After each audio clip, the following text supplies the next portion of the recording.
Hinulaan ng isang Korean pastor ang muling pagbabalik ng Panginoong Hesukristo. Subalit, nang hindi ito matupad, nasa mga 2,500 na members ang lumaya sa simbahan. Ito ay nalathala noong October 28, 1992. Sa Seoul, South Korea ay maraming mga believers ang naniniwala na magra-rapture na at end of the world na ng isang hating gabi na dinaluhan ng mahigit 200 simbahan, nagkakantahan at nagsisigawan dahil nga rapture na daw. Marami sa mga believers na ito ang ibinenta ang kanilang mga property, iniwan ang kanilang mga pamilya, huminto sa pag-aaral sa pag-aakala na talagang magra-rapture na at end of the world na daw. Subalit, hindi ito nangyari. Hindi sila umangat sa langit, hindi sila napunta sa alapaap at umani ng disappointment sa napakaraming members nito. Humantong pa sa depression ang iba dahil nga ibinenta na ang kanilang mga ari-arian. Problema ngayon nila kung paano magsimulang muli. At nang hindi mangyari ang propesiya ng kanilang leader na nagngangalang Reverend Chang Man-hu, ay pasimple lang na sinabi ang mga salitang ito, "To the believers, nothing has happened. Let's go home." Ang mga katagang yan ang sinabi lamang ng Reverend na ito at napakarami sa mga members ang lumaya sa naturang simbahan.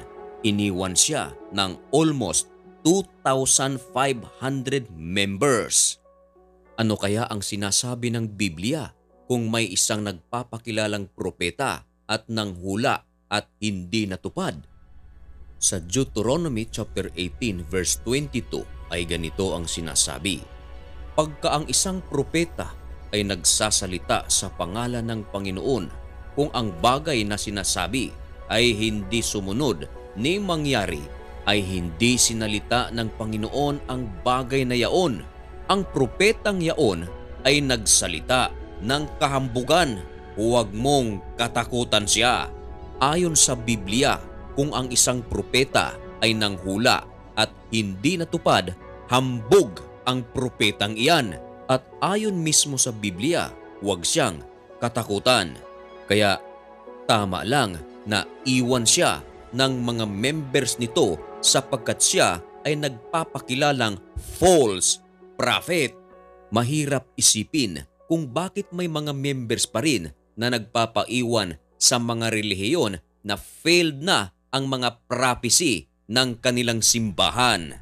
Binalaan na tayo ng Panginoong Hesukristo tungkol sa ganitong pangyayari at tungkol sa mga false prophet na sa mga panahong ito ay talagang maglalabasan. Matthew chapter 24 verse 24, "Sapagkat may magsisilitaw na mga bulaang Kristo at mga bulaang propeta na magpapakita ng mga dakilang tanda at mga kababalaghan, ano pat ililigaw kung maaari pati ng mga hirang." Sinalita ito ng Panginoong Hesukristo 2,000 years ago bilang babala na nasa mga huling araw na tayo, at ang sign na ito ay very obvious na marami na talagang nagsilitaw na mga bulaang propeta at mga bulaang Kristo. Maraming mga preachers ngayon na kung makaangkin sa kanilang sarili ay daig pa ang Panginoong Hesukristo na parabang sila na ang tagapagligtas. Maraming mga preachers o simbahan ang hula ng hula tungkol sa muling pagbabalik ng Panginoong Hesukristo upang sabihin ng maraming tao na sila'y magaling o makahikayat ng maraming members. Dahil sa kanilang mga hula-hula na yan ay maraming mga tao ang aanib sa kanila. Subalit, kung ang isang tao ay nagbabasa ng Biblia ay hinding-hindi maililigaw na mga false prophet na ito, sapagkat binalaan na tayo ng Panginoong Hesukristo tungkol sa kanyang pagbabalik ay walang sinuman ang nakakaalam. Ayon sa Matthew chapter 24 verse 36 ay napakaliwanag ang sinasabi, "Ngunit tungkol sa araw oras na yaon, walang makakaalam. Kahit ang mga anghel sa langit, kahit ang anak, kundi ang Ama lamang. Sinabi na nga ng Panginoong Hesukristo na walang makakaalam. Kahit pa nga ang mga anghel sa langit at kahit pa nga ang anak, kundi ang Ama lamang. Here comes these preachers, mga kaibigan, sa panahon natin. Alam nila, kaya hula sila ng hula. Mas magaling pa ba sila sa anak? Mas magaling pa ba sila sa mga anghel sa langit? Maliwanag na mga false prophet ito. Sinabi na nga ng Panginoong Hesukristo na walang makakaalam. Kaya ihinto nyo na yung mga prophecy na yan, sapagkat sinabi na nga ng Biblia, walang makakaalam. Nagpapasikat lang ang mga preachers na ito at para makahikayat ng maraming mga members dahil maraming pera kung maraming members. Sa ating paghihintay sa muling pagbabalik ng ating Panginoong Hesukristo ay sundin natin ang kanyang advice, ang kanyang sinabi, ang tunay, at sigurado ako na hindi ka magsisisi kapag iyong tinupad ito. Sa Matthew chapter 24 verse 42 ay ganito ang sinasabi ng Panginoon: "Mangagpuyat nga kayo sapagkat hindi ninyo nalalaman kung anong araw paririto ang inyong Panginoon." Napakaliwanag, mga kaibigan. Sabi ng Panginoong Hesukristo mismo, hindi ninyo nalalaman kung anong araw paririto ang Panginoon. Ang sinasabi niya, ang kanyang sinabi ay magpuyat kayo, mangaghanda at mag-continue. Dahil sinabi niya sa Matthew chapter 24 verse 13, ang magpapatuloy hanggang wakas ay siyang maliligtas.